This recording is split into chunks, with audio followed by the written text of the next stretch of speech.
Good morning to all. I am Lalita Sharma from Suraj School, Mahendragarh, lecturer of economics. Today we are going to discuss about the topic government budget. Then first of all, what do you mean by the budget? Budget किसे कहेंगे? It is a statement of expected receipts and expenditure of the government during an accounting year या financial year. These are called the government budget. या हम कह सकते हैं कि it is the estimation of government expenditure and revenue during in an accounting year. It means these are the forecasting budget. Accounting year या financial year क्या होता है, यानी जिसको हम एज ए 1 अप्रैल से 31 मार्च तक का जो टाइम पीरियड होता है, these are called the financial year. या अकाउंटिंग ईयर का मतलब होता है जो 1 अप्रैल से स्टार्ट होकर 31 मार्च तक का टाइम पीरियड होता है. These are called the financial year या accounting year, right. It means these are not the actual budget, these are the expected budget. It means जो अब स्टार्ट होगा, जैसे सपोज करें इस अप्रैल से शुरू होकर और लास्ट 31 मार्च तक जो चलेगा वो फाइनेंशियल ईयर या अकाउंटिंग ईयर होता है. ये एक्सपेक्टेड बजट होता है, एक्चुअल बजट नहीं होता है. Then why the government prepare the budget, then what's the main objectives of preparing the budget by the government. So the objectives of the government budget, objectives of the government budget. Government जब budget बनाती है तो इसके पीछे main objectives क्या है, ये most important topic है इसका. यानी इसमें से 4 या 6 मार्क्स का एक क्वेश्चन आता है. 6 का तो नहीं आता, लेकिन 4 मार्क्स का इसमें से क्वेश्चन आता है. यानी एक पर्टिकुलर पॉइंट आएगा, सिर्फ उसी के बारे में इसमें पूछा जाएगा. जैसे इसके जो मेन ऑब्जेक्टिव्स हैं, फर्स्ट है redistribution of income, redistribution of income. Next है reallocation of resources,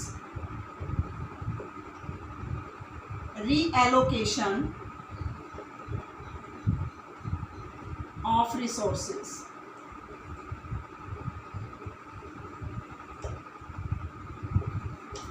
पहले ये दो देख लेते हैं.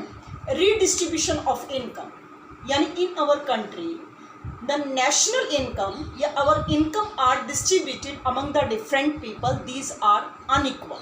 It means the richer become more rich and poor become more poor. यानी हमारे देश में इनकम का जो डिस्ट्रीब्यूशन होता है वो काफ़ी अनइक्वल होता है, जिससे richer become more rich and poor become more poor, जिससे अमीर और ज़्यादा अमीर हो जाते हैं और गरीब और ज़्यादा गरीब हो जाते हैं.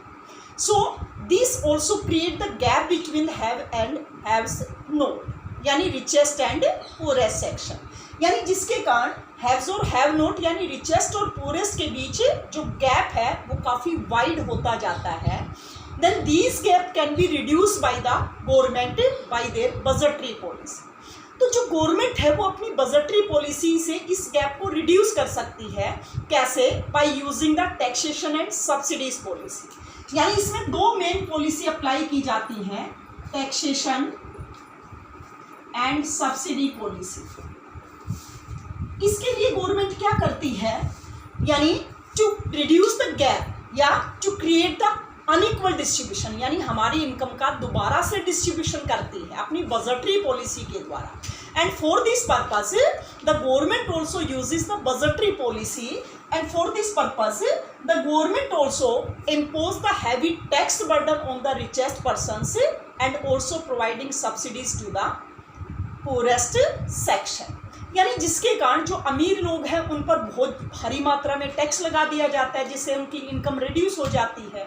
और इसके साथ साथ जो पैसा आता है उसको सब्सिडी के रूप में किसको प्रोवाइड किया जाता है, पूरे सेक्शन को प्रोवाइड किया जाता है, जिसके कारण हमारे देश में स्टारवेशन की जो प्रॉब्लम्स है दिस कैन बी रिड्यूस्ड.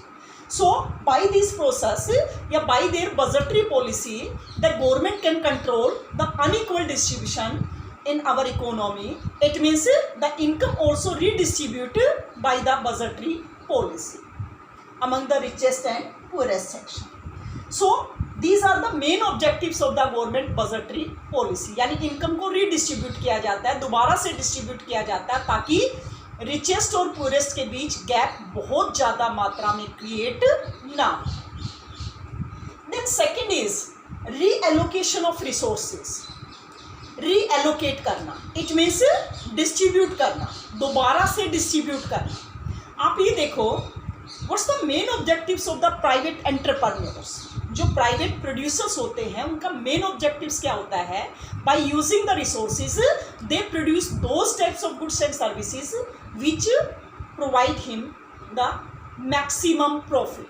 यानी वो ऐसी वस्तुओं में अपने रिसोर्सेज को यूटिलाइज करते हैं जिनमें उनमें सबसे ज़्यादा प्रॉफिट गेन होता है. And we also know that the resources are limited in our country. हमारे देश में जो रिसोर्सेज हैं वो काफ़ी लिमिटेड हैं. सो the government also reallocate the resources in such a manner that the government can balance between the profit maximization and social welfare. यानी दोबारा से उनको रिडिस्ट्रीब्यूट किया जाता है. कैसे? यानी ताकि प्रॉफिट मैक्सिमाइजेशन और सोशल वेलफेयर के बीच बैलेंस क्रिएट हो सके. ना ही तो प्रॉफिट बहुत ज़्यादा इंक्रीज हो जिससे सोशल वेलफेयर डिक्रीज हो जाए, तो सोशल वेलफेयर भी मेंटेन रहे और प्रॉफिट का प्रोसेस भी चलता रहे क्योंकि इन्वेस्टमेंट कम हो जाएगा वरना. तो इन दोनों के बीच बैलेंस क्रिएट करने की कोशिश गवर्नमेंट अपनी बजटरी पॉलिसी के द्वारा करती है. We also know that, for example, we also know that the private producer produce only those types of goods and services which provides him maximum profit. For example, they produce those goods and services which are the health injurious product, जो कि इनमें profit सबसे ज़्यादा होता है.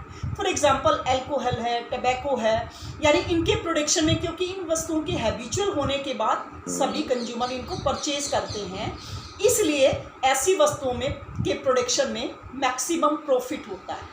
तो अगर ऐसी वस्तुओं के रिसोर्सेज में, ऐसी वस्तुओं के प्रोडक्शन में सारे रिसोर्सेज डिस्ट्रीब्यूट कर दिए जाते हैं तो बाकी वस्तुओं का प्रोडक्शन नहीं होगा. तो इसके लिए गवर्नमेंट क्या करती है? Government also applied their budgetary policy. Government क्या करेगी? The government also impose the heavy tax burden on those goods and services which are health injurious product. तो ऐसी वस्तुओं के प्रोडक्शन पर गवर्नमेंट बहुत भारी मात्रा में टैक्स लगा देती है जिससे ऐसी वस्तुओं का प्रोडक्शन क्या हो जाता है? रिड्यूस हो जाता है.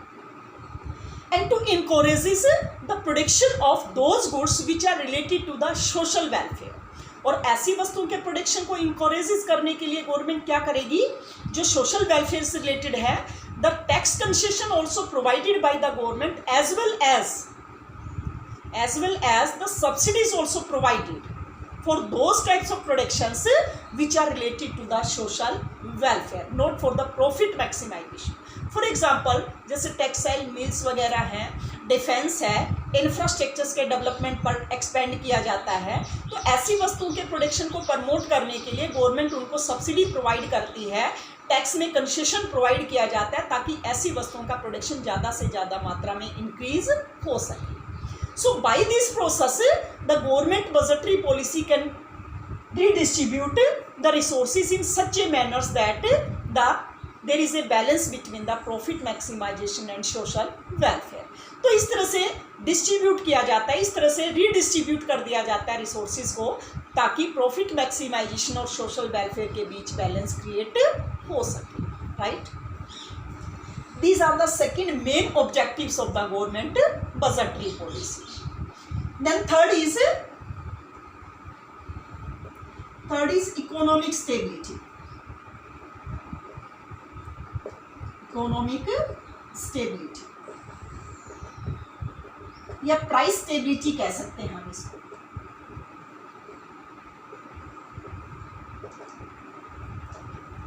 It means कि हमारे देश में जो प्राइस लेवल है वो कांस्टेंट रहता है. हमारी इकोनॉमी में ट्रेड साइकिल आते रहते हैं. ट्रेड साइकिल इट मीन्स जैसे ये कांस्टेंट प्राइस है, लेकिन रियल में हमारे देश में जो प्राइस लेवल होता है वो इस तरह का होता है. इट मीन्स बूम की सिचुएशन, फिर रिसेशन आता है, फिर रिकवरी होती है, फिर बूम की सिचुएशन आती है। तो it means in our economy the situation of boom, recession and recovery, these are continuous process in our economy. The price cannot be stable, कभी नहीं रह सकती stable, but the government try to stabilize the price level in our economy by their budgetary policy. तो इसमें दो situation पाई जाती हैं, एक इन्फ्लेशन की सिचुएशन, इन्फ्लेशन, और सेकंड डिफ्लेशन। इन्फ्लेशन यानी जिसमें प्राइस लेवल बहुत हाई रेट से इंक्रीज होता है, और डिफ्लेशन जिसमें प्राइस लेवल डिक्रीज हो जाता है, प्राइस लेवल डाउन चला जाता है, यानी ये इन्फ्लेशन और ये डिफ्लेशन की situation. So to control the situation of inflation, what steps are taken by the government? It means to control the situation of inflation the government also applied their taxation and subsidies policy. इसके लिए क्या करेगी? The government also impose the heavy tax burden on the peoples as well as the subsidies also reduced. Subsidies बिल्कुल ख़त्म कर दी जाती हैं और टैक्स बर्डन को बढ़ा दिया जाता है, जिससे this process also decrease the money supply in our economy. Money supply decrease होगी, then these also decrease the aggregate demand, and when aggregate demand decreases then we can control the situation of inflation. Necessary है, inflation किस लिए होता है? Money supply बढ़ने से। तो money supply कम हो जाएगी तो एग्रीगेट डिमांड कम होगी, एग्रीगेट डिमांड कम होने से प्राइस लेवल डाउन आ जाएगा, और हमारी गवर्नमेंट अपनी बजटरी पॉलिसी के द्वारा इन्फ्लेशन की सिचुएशन को कंट्रोल कर सकती है। Then second situation of deflation, ये दोनों ही डेंजरस होती हैं। To control the situation of deflation, the government also decrease the tax burden as well as provide subsidy. तो टैक्स बर्डन को कम कर दिया जाता है और इसके साथ साथ ज़्यादा से ज़्यादा सब्सिडी प्रोवाइड की जाती हैं। Then this process also increase the money supply in our economy. इससे हमारे देश में मनी सप्लाई इंक्रीज हो जाती है। Then this also increase the aggregate demand, and when aggregate demand increases then price level also increases, and we can control the situation of deflationary gap. तो हम deflation की सिचुएशन को control कर सकते हैं। So by their budgetary policy, by their taxation and subsidies policy, the government can also control the situation of inflation or deflation. So these are the most important objectives of the government budgetary policy to stabilize the price level in our economy. So ये तीन जो main है, सबसे most important topic हैं इसके, most important इसके objectives हैं जो मोस्टली टाइम पूछे जाते हैं, और इसमें पर्टिकुलर एक पॉइंट पूछा जाता है और एक पॉइंट 3 या 4 मार्क्स के लिए अप्लाई होता है। इसलिए इनको 3 या 4 मार्क्स के लिए मैक्सिमम 60 to 70 वर्ड लिमिट में इनको आपको प्रिपेयर करना है, राइट? सो आप ये तीनों प्रिपेयर कर लेना फिलहाल, as these are the main objectives of the government budget. So that's all for today. For the further connection, please connect our YouTube channel. Thanks and have a nice day.